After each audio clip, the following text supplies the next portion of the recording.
Good morning, everyone.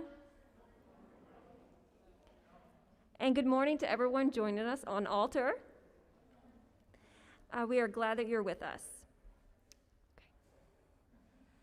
May the humanity that is within every human being be held more and more precious and be regarded with ever-deepening reverence. Welcome to the Ethical Society of St. Louis. I'm Samantha White, the volunteer chair for Platform this year, and I've been a member of this society for 7 years, and my pronouns are she and her. Ethical humanist congregations provide the benefits of traditional religions, such as a supportive and inspiring community, a commitment to shared values, and deeply meaningful engagement with people and ideas. But we do this without prayer or traditional ritual, respecting personal autonomy and freedom of thought. We are here to be human together. All are welcome to attend and participate. So that our program is not interrupted, please make sure that your phones and other electronic devices are silenced.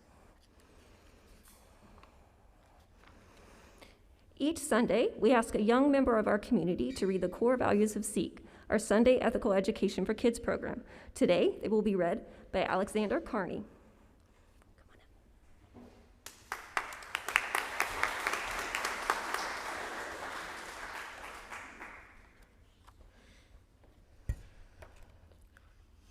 Every person is important and unique. Every person deserves to be treated fairly and kindly. We can learn from everyone.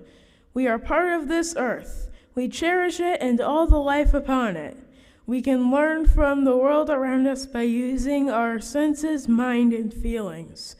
We are a member of the world community, which depends on the cooperation of all people for peace and justice. We can learn from the past to build from the future. We are free to question. We are free to choose what we believe. We accept responsibility for our choices and actions. We strive to live our values.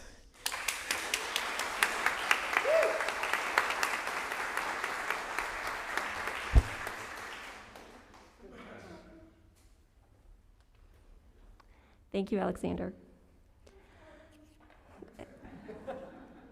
This year, we are exploring these core values as our annual theme, and our theme this October is Every Person Deserves to be Treated Fairly and Kindly.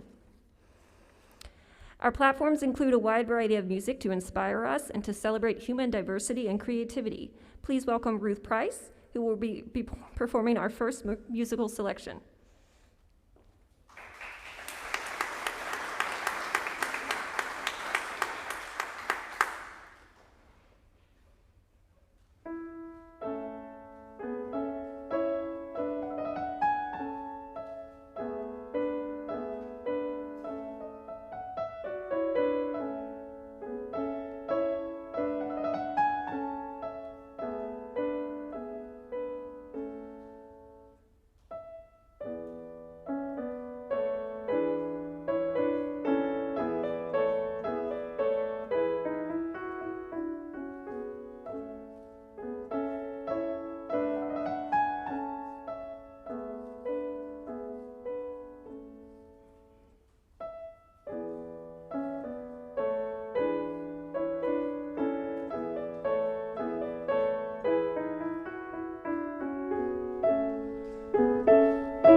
Thank you so much. We encourage members to send suggestions for music and musicians to our music director, J.D. Brooks, at jdbrooks@ethicalstl.org. We will now have opening words, an opportunity for members to share their personal thoughts and experiences. Please welcome Steve Harris.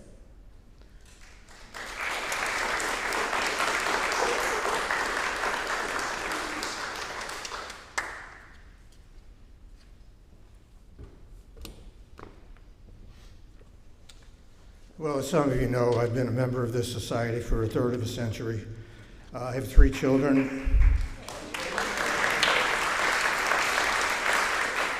who attended the Sunday school at the levels from the crib room all the way up through the youth group, and I've served as your treasurer for the last 15 years.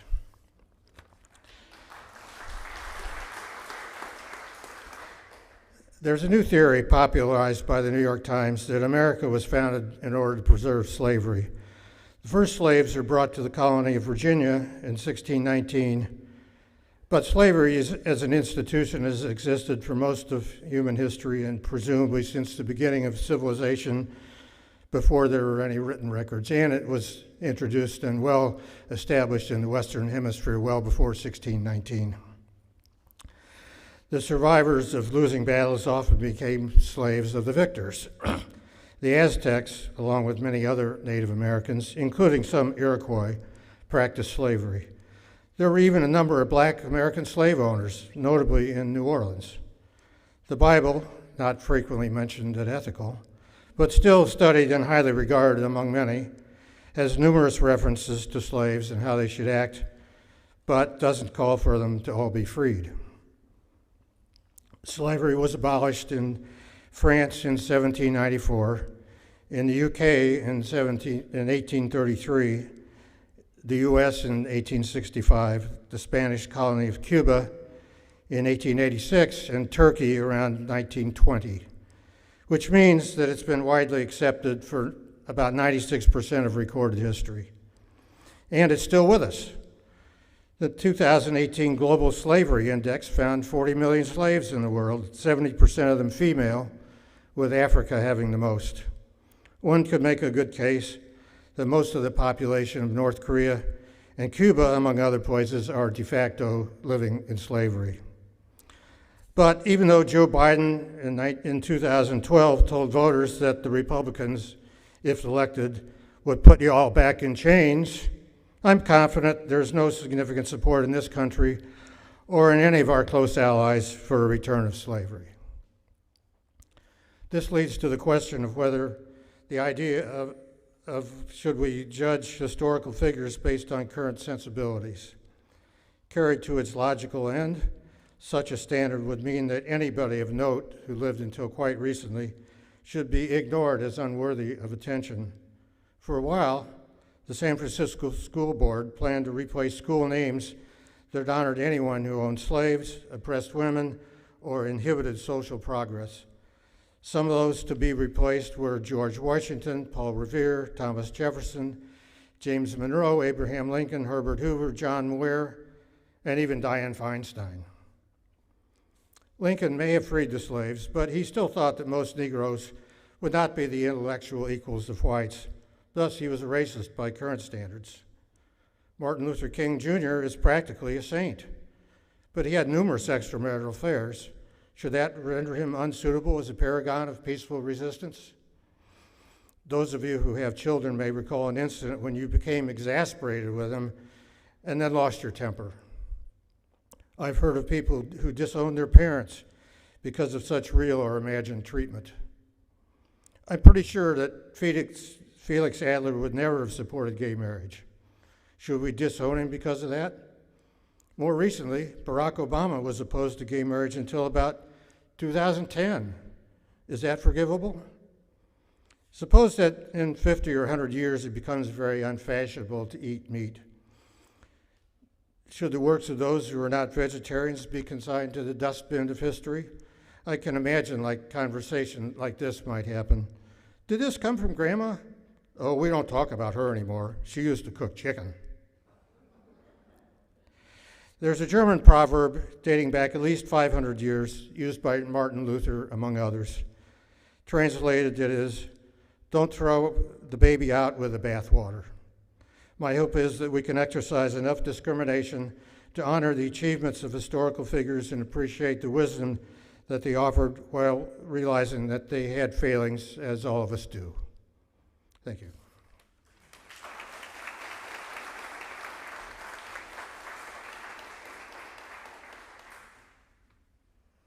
Thank you, Steve, for those thought-provoking words. If anyone would like to present opening words in the future, please contact James Croft or Andy Jackson. Ruth Price will now perform our second musical selection.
before our main address, we'd like to take a moment to calm our minds and bodies. So I invite you to sit comfortably, relax, and enjoy 1 minute of mindful breathing.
Thank you. It is my pleasure to introduce James Croft, leader of the Ethical Society of St. Louis, who will be exploring our month's themes with a presentation called The Ultimate Kindness.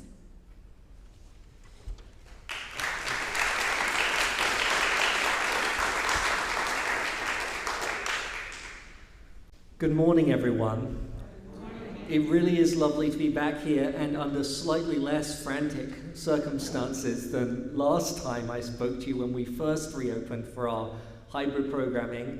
I'm particularly delighted to be with you this morning because we have a new staff person to welcome. Everyone wave to Jake at the back there and give him a round of applause. Hey, Jake.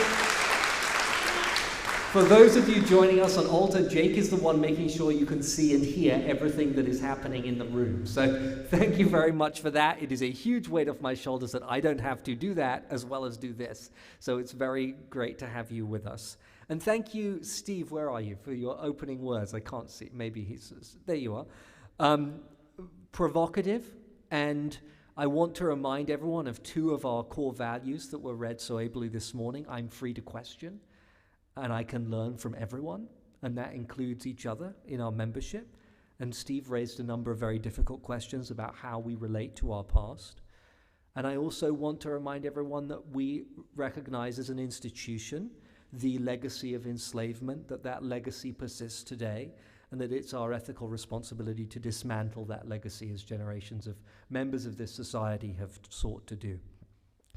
But today, I'm supposed to be talking about kindness. What is the greatest kindness anyone has ever offered you? Was it a gift you were given without asking? Or a long hug on a challenging day? Meals cooked for you while you were sick?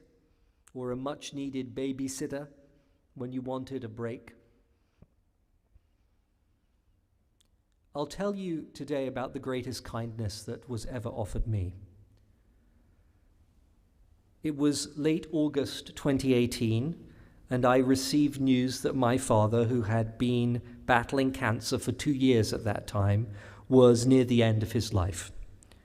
And at that point, Colton, now my husband, was just my boyfriend.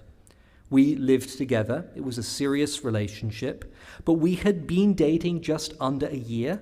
We had only met the previous winter, and our lives weren't fully intertwined yet.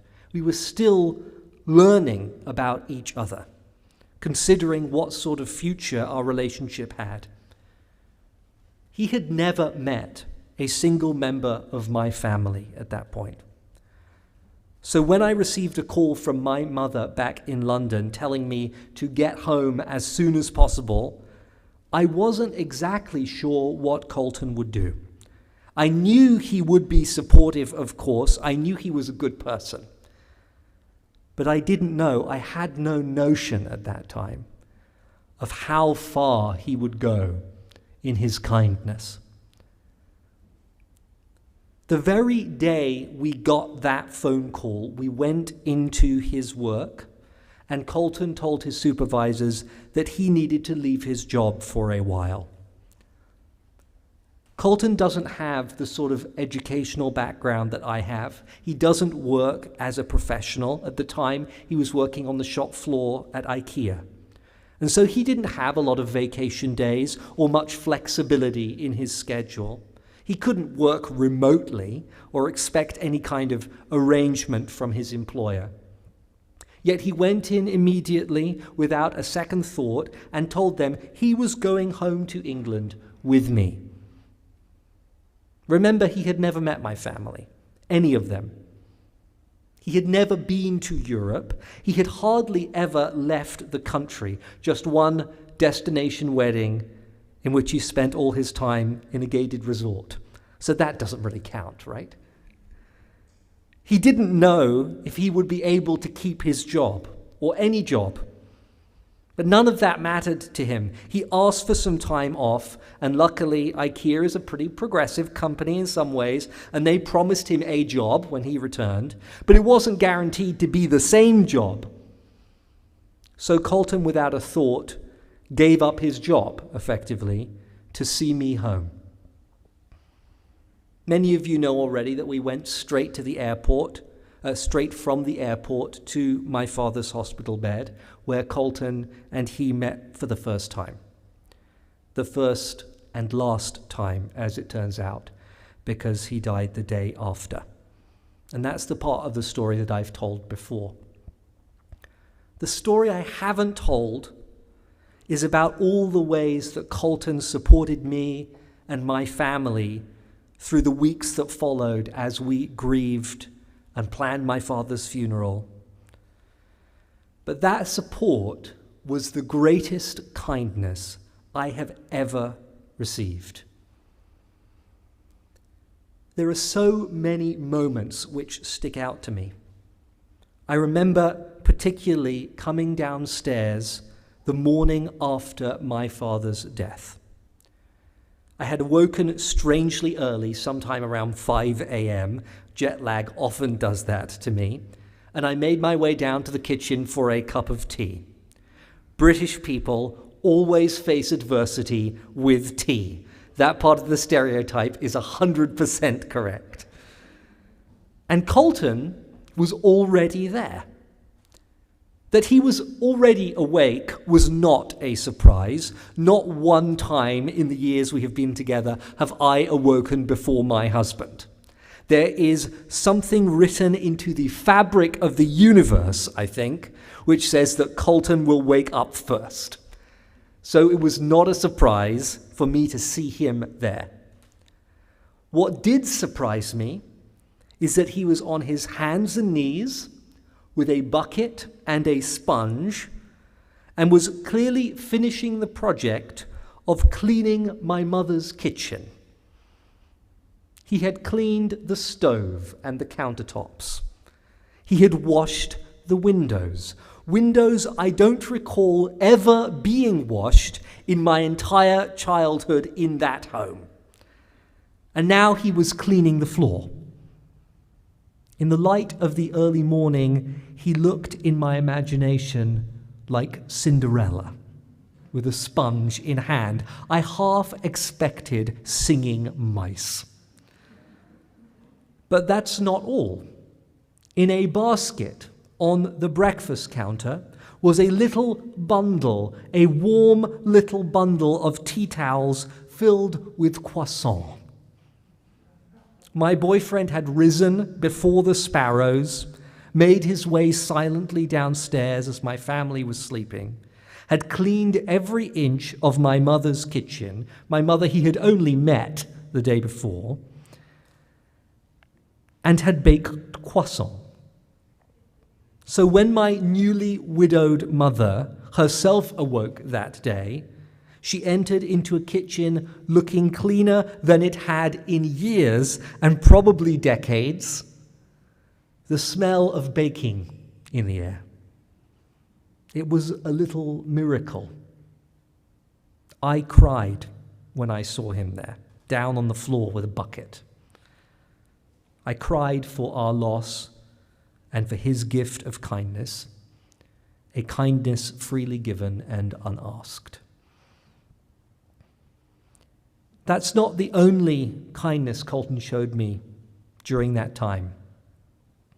He sat in the pews of the crematorium, fixing me with his eyes as I delivered my father's memorial service. And whenever I seemed like I might be losing it, which was quite a lot, he reminded me to breathe, pursing his lips and blowing in and out like this. We still do that today sometimes with each other when we're getting nervous about something.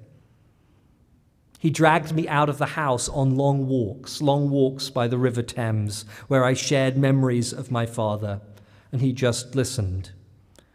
He even managed to make me smile, somehow showing enthusiasm and excitement for discovering England, where he'd never been, of course, without it seeming inappropriate. We went to Harrod's tea room together about a week after my father died, and his absolute delight was a ray of sunshine during the cloudiest days of my life. Colton was my rock as I mourned my father. He was my rock, my ray of sunshine, and my baked croissant. He gave me everything I needed, and he asked nothing in return. In fact, he gave up his job for the privilege of helping me. That's kindness.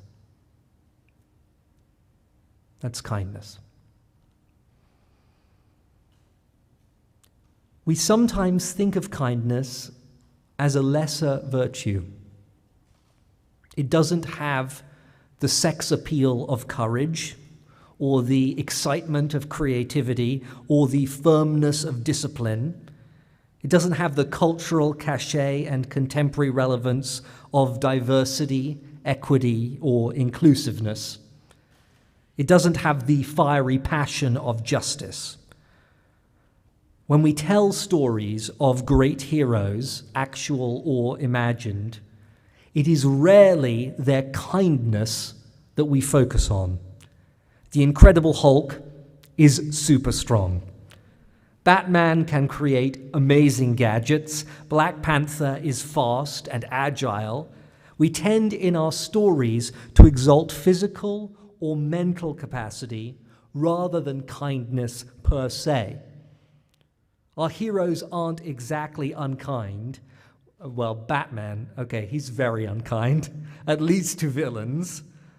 But their kindness isn't what defines them. It's not what we go to them for. And in this way, kindness can feel a little bit like a forgotten virtue, something nice to have, but not essential. The door held open for us while we are overburdened with groceries, the stranger helping you with directions when you're lost. These things make our days better, but perhaps we can get by without them. Kindness is an added extra. It's in the background. Sylvia Plath, the poet who struggled with depression all her life, expressed something of this idea of kindness in one of her final poems. Part of it reads, "Kindness glides about my house. Dame Kindness, she is so nice. The blue and red jewels of her rings smoke in the windows. The mirrors are filling with smiles. Sugar can cure everything, so kindness says. Sugar is a necessary fluid.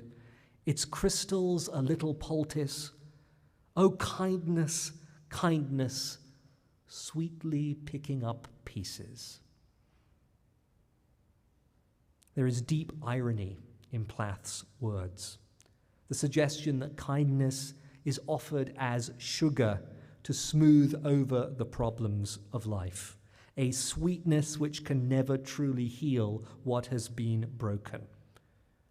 Kindness is superficial at best, fake at worst, gliding about the house, smiling into mirrors. And to be honest, I think I used to think a little bit like that. I don't think that I placed much value on kindness for its own sake.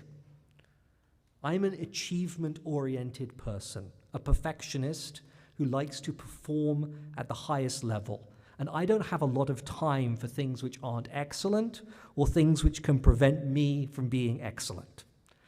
So certainly, at least when I was in grad school, I had a reputation for being very intense, very forceful. I know you find this very difficult to believe here at the Ethical Society, but very intense, very forceful, and perhaps a little unkind, a little uncaring about other people's feelings. Other people's feelings were not my priority. The goal of our work was my priority, and I was going to achieve it no matter what. And if that meant being a little direct and perhaps even a little unkind, well, that wasn't the most important thing. I didn't go out of my way to be unkind. I just didn't prioritize kindness. I thought it was somewhat secondary to other, more important virtues. But after experiencing the life-giving kindness of my husband, Colton, I feel differently. When I remember that image of him scrubbing my mother's kitchen floor, the smell of croissant in the air, I don't feel that kindness is superficial or optional. I feel it is essential. I feel even that kindness might be the root of those other values, that it is the foundation for them. Certainly, his kindness could not cure the problem I was facing. It wouldn't literally raise my father from the dead, however much we might both wish it would. But it was so much more than sugar sprinkled on a wound. I felt seen and valued and cared for.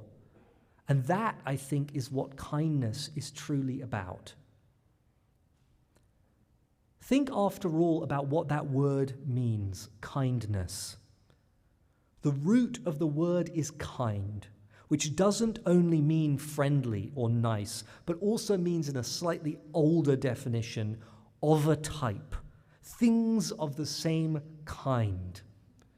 It is a similar word to kin, meaning family or tribe. And in this way, the word kindness expresses something deep, that when we do an act of kindness to each other, we are demonstrating our kinship with them. We are recognizing their shared humanity.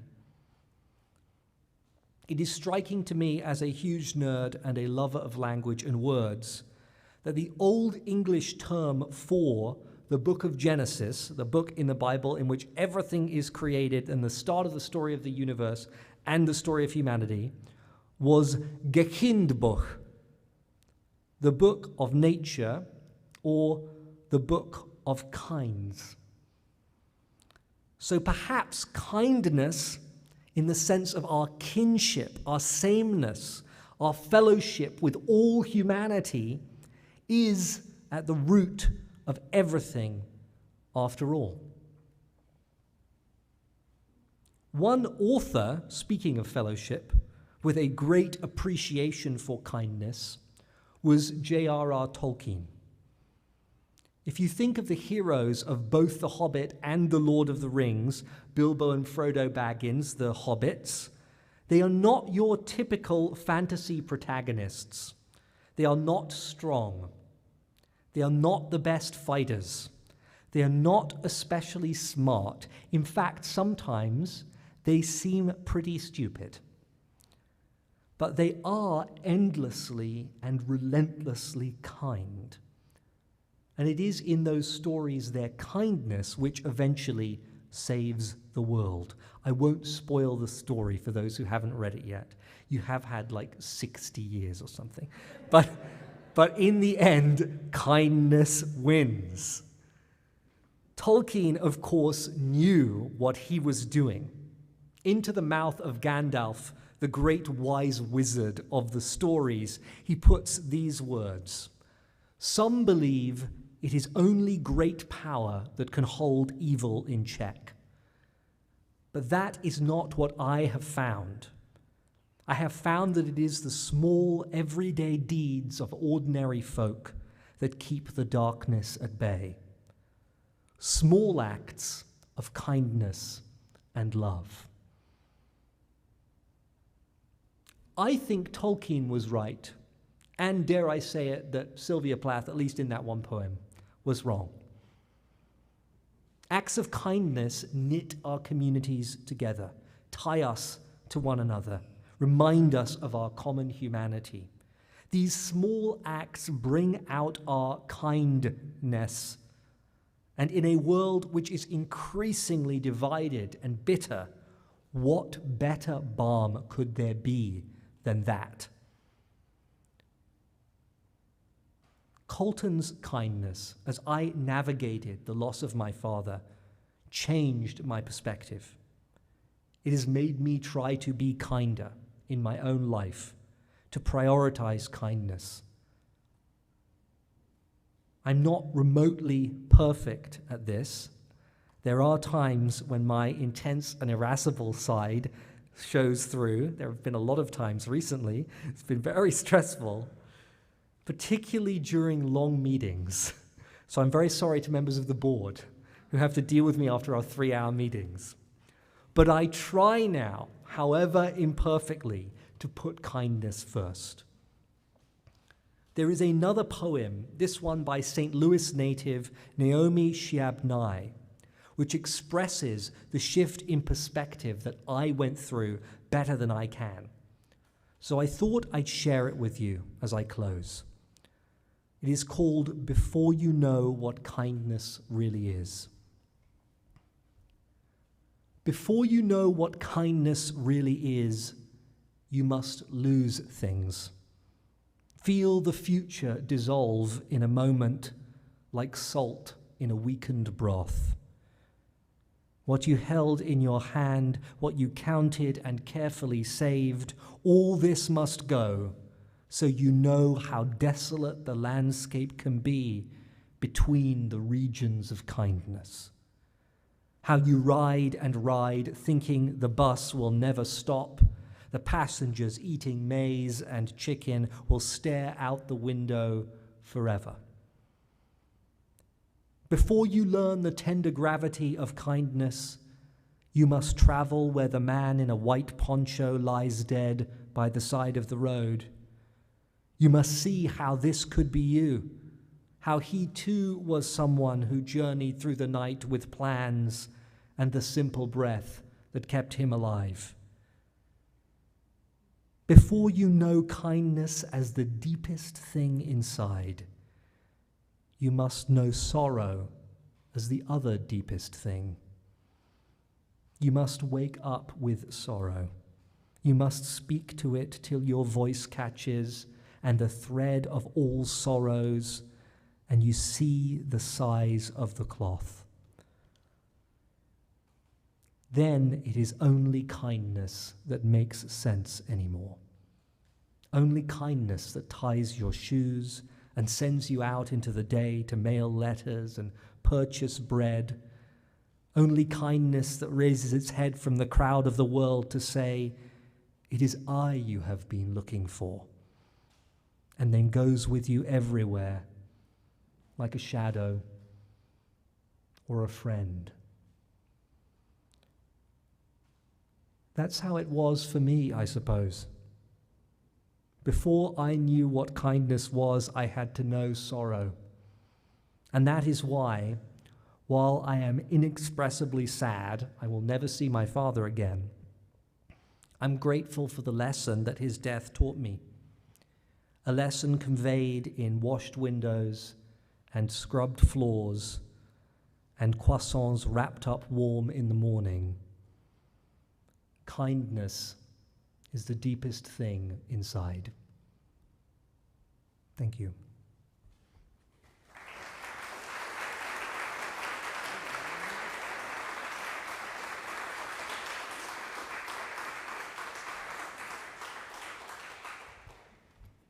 Thank you, James. We are not passing the collection baskets right now, but if you are moved to make a donation today, You can do so at ethicalsdl.org/donate, but don't feel you have to. We recognize that this is a difficult time financially for many people. After platform today at 11:15 in the foyer, we'll have an artist reception for Jim Rhodes. Join us if you're able. And then next Sunday, we will have our monthly Black Lives Matter vigil after platform up on the hill. We'll see you then. And we will now have our final musical selection performed by Ruth Price.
Thank you so much, Ruth. It was truly lovely.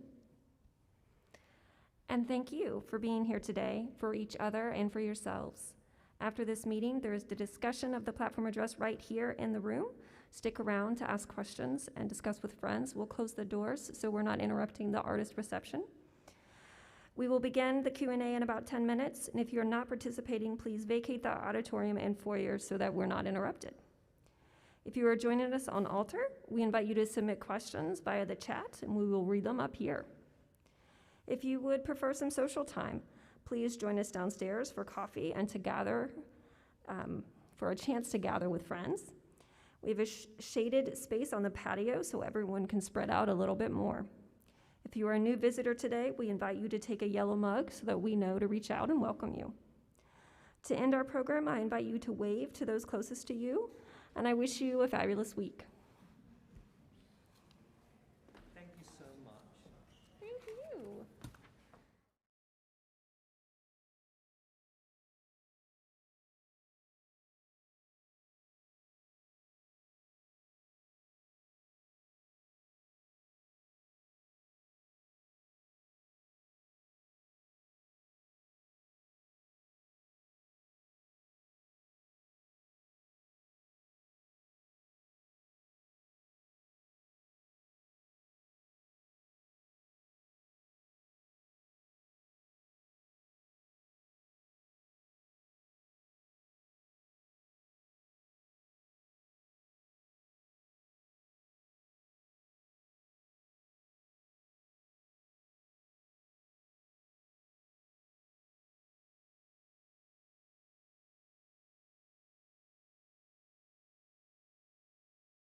Now, I have a couple of questions from people online. So one of the questions that Mish has is a really great one, and I'm assuming that people can see and hear me on the stream. So hopefully, hello, people on the stream. Hey, Mish, I like your question. Mish's question is, what are the limits of kindness? Are there times when we should withhold kindness? How does one avoid kindness exhaustion, compassion fatigue, exploitation, and that sort of thing? And it's funny that you should ask that question, because literally this morning as I was coming to the Ethical Society, I saw a thing going around Facebook, which is like a rewriting of that story, The Giving Tree. I don't know if you know that story, but it's like a children's book about a tree that gives everything, and then finally it kind of gives itself and it's dead. And it's been reevaluated a lot recently as to whether it's actually a healthy model of kind of kindness and giving, or whether it argues for a sort of unhealthy giving too much of yourself, and that you need to put boundaries around your kindness. And I think, and hopefully this is something we'll explore a bit in the other 3 platforms on kindness we have through the rest of the month, I certainly think there are limits to kindness, right? You can't be endlessly kind outside a relationship where you're getting support yourself, or if someone is treating you badly, you don't have a responsibility to keep being kind. At a certain point, I think you can turn the spigot off. What do people here think? I'll have to say what you say back to the people online because they can't hear you. But what do people? Do you have thoughts about the limits of kindness? Yeah. There are emotional limits.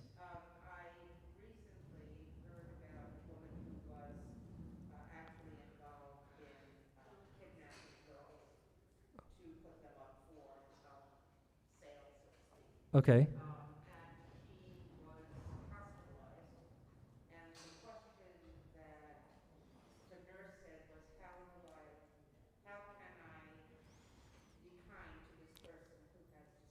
Okay.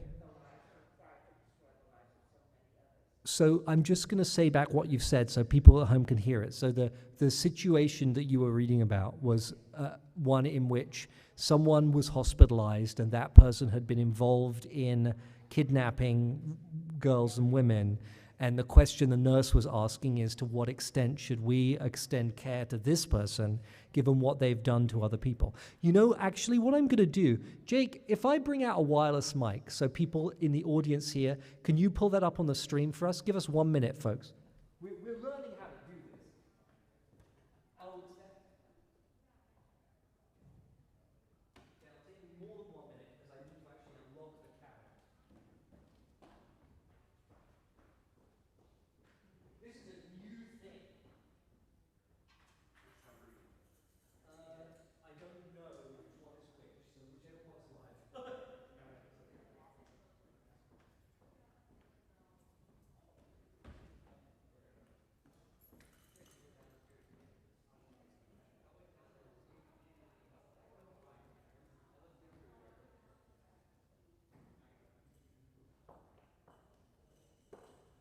Okay, so let's use whatever this one is, Jake. Okay, and I think you can bring the podium down because I'll just use this one as well. And if we could have it, there we go, both in the room and on the stream. So what I'll do is I'll speak in this mic and I'll bring it to you so you can talk. So what do people think about this situation of the nurse who was being tasked with caring someone who had done terrible things? Like, should there be a limit to that person's kindness? Like, how much kindness should you give people? Do people have thoughts about that? The folks on the stream won't be able to see me when I leave the stage, but you will be able to listen to what we have to say. Okay, I'll bring this mic to you, and then people at home will be able to hear you. Okay. Actually, she decided that she did have to take care of this person because she had made an oath to do so, and that she had to be consistent in keeping to that oath.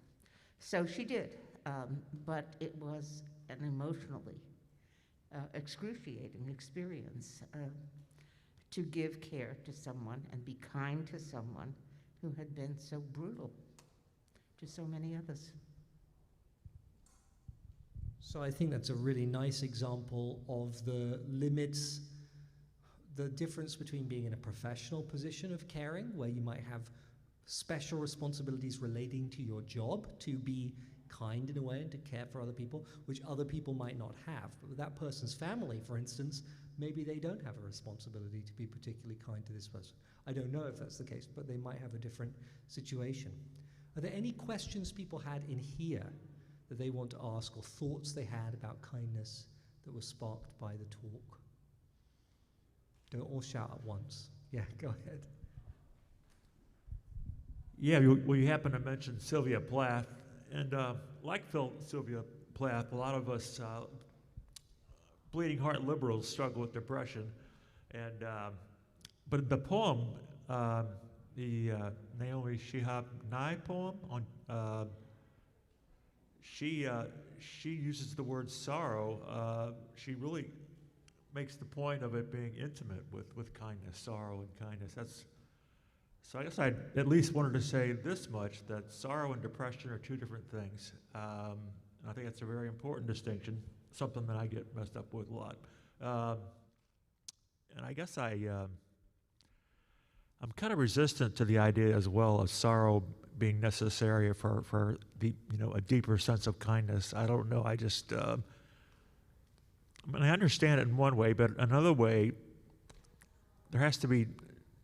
I don't think I could live that way in sorrow all the time. Is what I'm trying to say. I guess. There has to be an avenue for joy in the as well. I don't know. That's all I wanted to say, I guess. Thank you. I don't think any of us wants to live in sorrow all the time. I think that would be miserable. I was struck by that poem particularly because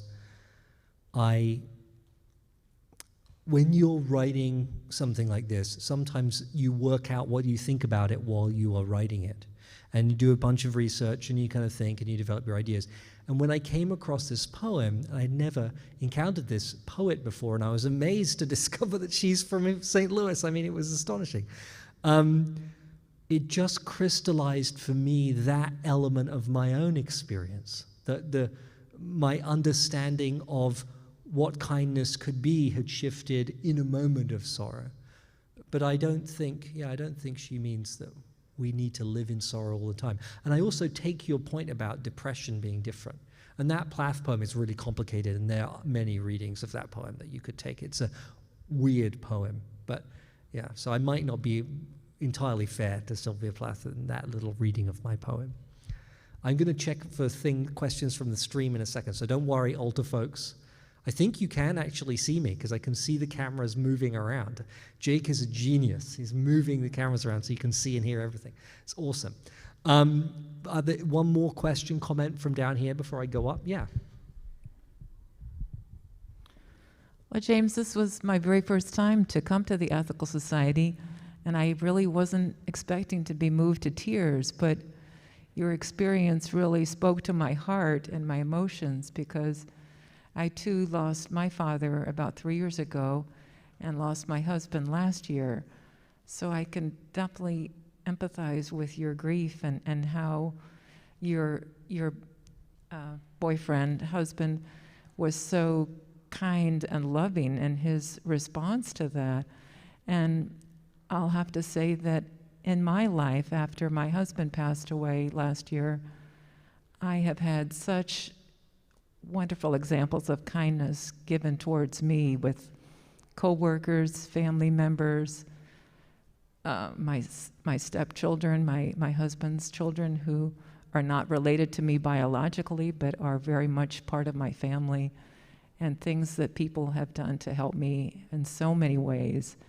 It's just been a blessing, I'll have to say. So thank you for sharing your experience. It was really, really heartfelt. Well, thank you too for sharing. I think I'm sorry for both of the losses that you experienced. And it's a shame, isn't it, that sometimes it takes people to be in a really bad place for other people to reach out and show their fellowship with them. Like, we could live like that all the time. It doesn't need to take someone dying to do kind things to our friends and family. So it's just a sad thing. But I'm glad that you've had that support, because I don't know what I would have done without it. I really don't. It was remarkable. Let me quickly check our altar friends. This is so cool that this even works. I think it's amazing. Okay.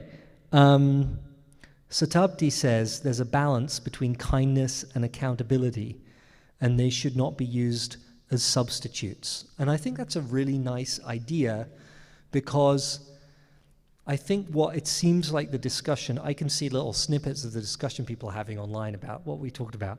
And what they seem to be talking about a fair bit is, can people take advantage of your kindness, right? Can people suck more out of you than they should be and give too little back, or not put appropriate boundaries? Is anyone here, I wonder if anyone on the altar is like this, like a people pleaser who wants everyone to like them all the time? Really? No one is? I totally am. This is why I asked this question, right? Desperate to everyone to like me. So, and sometimes that can mean, I think everyone can do this, that you give too much of yourself in the hope that the more that you give to other people, that they'll reciprocate at some point. And the truth is that some people will not ever reciprocate. And so you just keep giving and giving, and there's no boundary, and then you get empty, like the giving tree, which we were talking about at the beginning. Louise says she struggles with that. Hopefully she's okay me sharing that with you.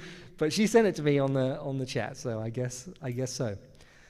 Are there any other questions, comments, thoughts in here? Yes, okay. I'll put this on. This is the hardest bit about this now, which is really cool. I hate these things so much. Yeah, right? Who could have imagined, by the way, before we did any of this, that there would be a time when we would be having people here in person and at home, and they could see and hear what we were doing, and then we could ask their questions in here?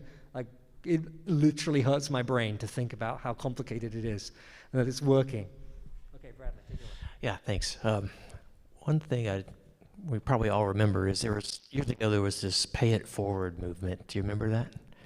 And I participated in that because I couldn't resist. In fact, I did it because it's fun. But I think part of that is that we hope that kindness is infectious, right? And that was the whole movement behind the reason behind that is it will just spread like kind of like a yawn through a room. You yawn, everybody else is yawning, right? But somehow that died. And okay, how's that? Better? Yeah. That makes sense. Sorry. So what happened? Why did we lose that momentum of paying it forward and being kind without having an ulterior motive of I pay it forward for you, you better pay it back to me, or something like that? So any thoughts on that? Do people remember that movie, Pay It Forward? I quite like that movie. Like, I think that's a heartwarming movie. I appreciated it. And your question made me think, too, of something that I saw in my research for this platform. Do you remember those billboards that sometimes you see on highways or at airports often with, like, values on, like kindness, pass it on? Have you seen that? Am I the only person who's ever seen those billboards? But they're a project that's trying to promote positive values in public, and they make big billboards with like paragons of civility. You know, there'll be Abraham Lincoln, and it says civility, pass it on. You know, and stuff like that. And it makes me think of that. And I guess I was watching that project's videos. They've got a ton of little snippet, short, like couple-of-minute videos about tons of different values, and they're very, very well produced, and they're very cute, and they've got 3 about kindness, and I was watching them to see if I wanted to show any of them. And the one that sticks in my mind is a group of high school kids, like teenagers, leaving a mall together, and behind them is a mother with a push cart with a child in it and a bunch of shopping and everything. And they go out and the door closes behind them and she's kind of struggling to get through the door. And then one of the kids looks behind and sees her and has this moment of kind of, oh, should I go along with my friends or should I open the door for this lady? And it's kind of cute. And then he opens the door and everyone smiles at him and the pretty girl smiles at him and he's going to be the hero of the day. And I was like, that's very cute. It's also pretty shallow. Like, it's pretty superficial. And maybe that's why, because what I wanted to get at today was that we should totally open doors for each other. I'm British, right? We are obsessive door openers for other people. I cannot go through the door ahead of someone else. If two people get to the same door at the same time, two British people, they will never go through the door. It's just, after you. No, I insist, after you. It's just endless cycle. They will be there till the end of the universe. So I think we should open doors for each other and be polite. But kindness, deep kindness, is so much more than that. It's about recognizing another person as a person and integrating that into your conception of how you live. And maybe that's why a movement like that, like Pass It On, can become so superficial so easily. And it loses that deep connection with something else. That's just my thought about it. Yeah. Just one more thing. First, I want to thank you very much for your presentation today. It was moving. It was very thought-provoking also. I was just going to talk about the idea of kindness and the issue of altruism. And psychologically, there is something that you get back when you give. And it is one of the things that makes people continue giving. There is a feeling of, well, obvious feelings of liking yourself and feeling good about what you've done. So I don't know what to say about altruism. You know, we like to think that we do things for other people because we're thinking of the other people. But the fact of the matter is, psychologically, it does something for us also. That's a good reminder. That's a really good reminder. I'm going to quickly check to see if we have any more online questions. We still have one gap, I think, for a speaker this month. It's been a little bit more difficult to find speakers because some people want to be virtual, some people want to be in person. It's complicated because the technological needs have gone up. So we might have a gap, and I'm thinking from the discussion people are having online, we might try and find a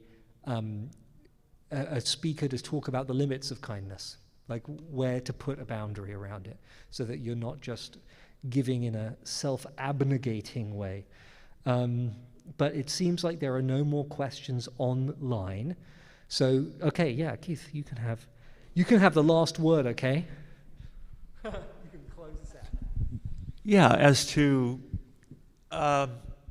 continue help ourselves be more kind, there is a skinny book recommendation by George Saunders, who gives the convocation address to Syracuse, and he makes the argument that we don't have to reinvent the wheel regarding kindness because the sages, philosophers, and religious folks of past have made it clear that kindness is the goal in life.